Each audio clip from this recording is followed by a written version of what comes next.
In this video, we're going to be taking a look at our trig definitions, and they are going to be based on a unit circle, the way we're going to define them.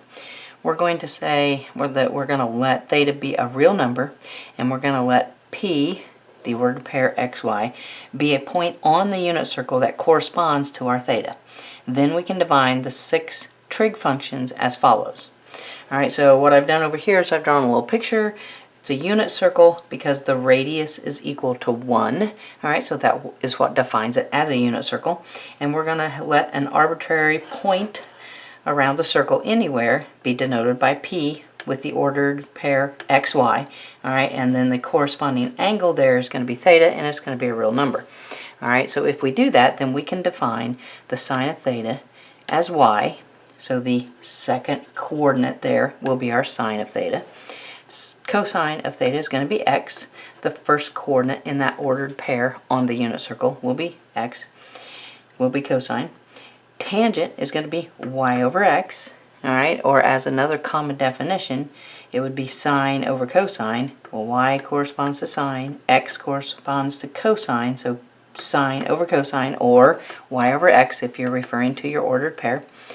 Your other 3 trig functions, cosecant, secant, and cotangent, alright, when written in this order, these 3 are just the reciprocal of the first 3.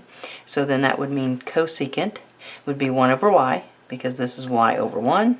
Reciprocal would be 1 over y.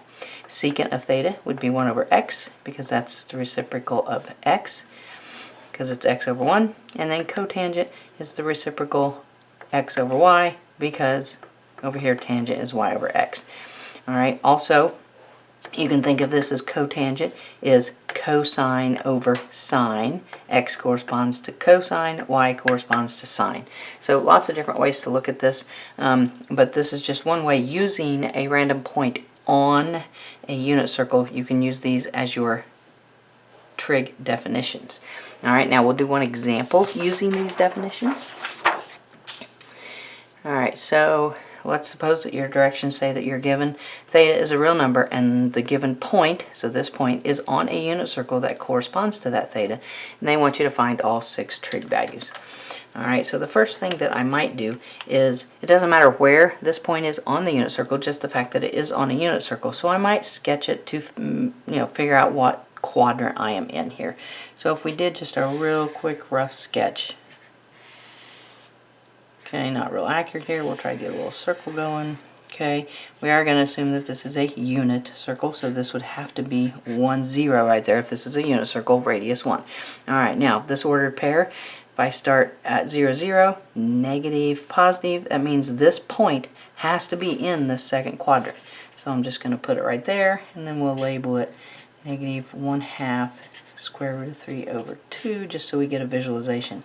Alright, so then there's my angle right there. Maybe I should have even done that in a different color. Okay, let's do that in a different color.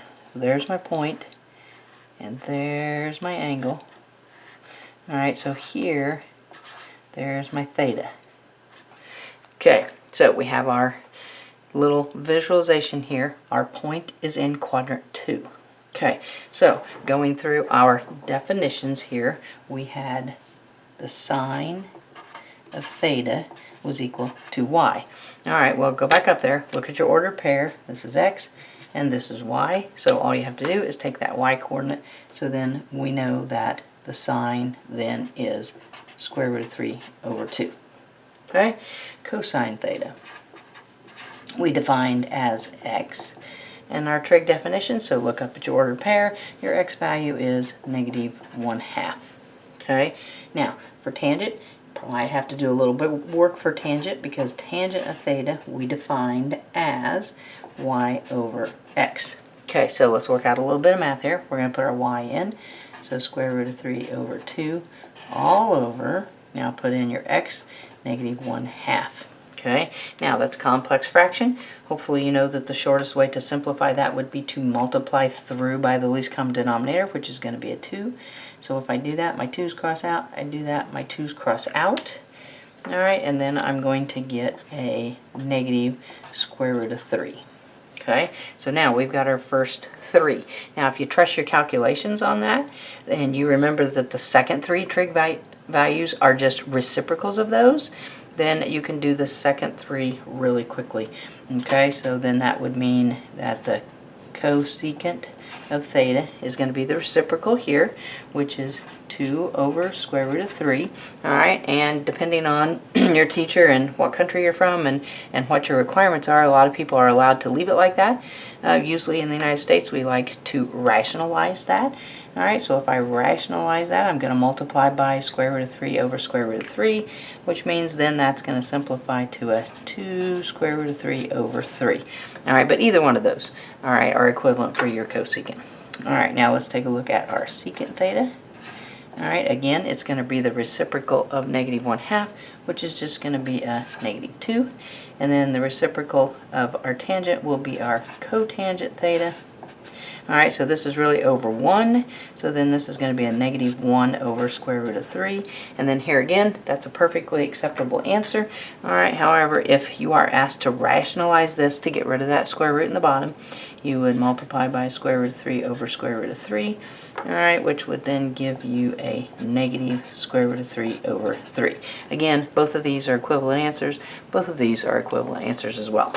Alright, but just one quick example of when you are given a point and it is on a unit circle, you can generate all 6 trig functions based on these definitions. Definitely thanks for watching, and be sure and subscribe to the channel. Thanks.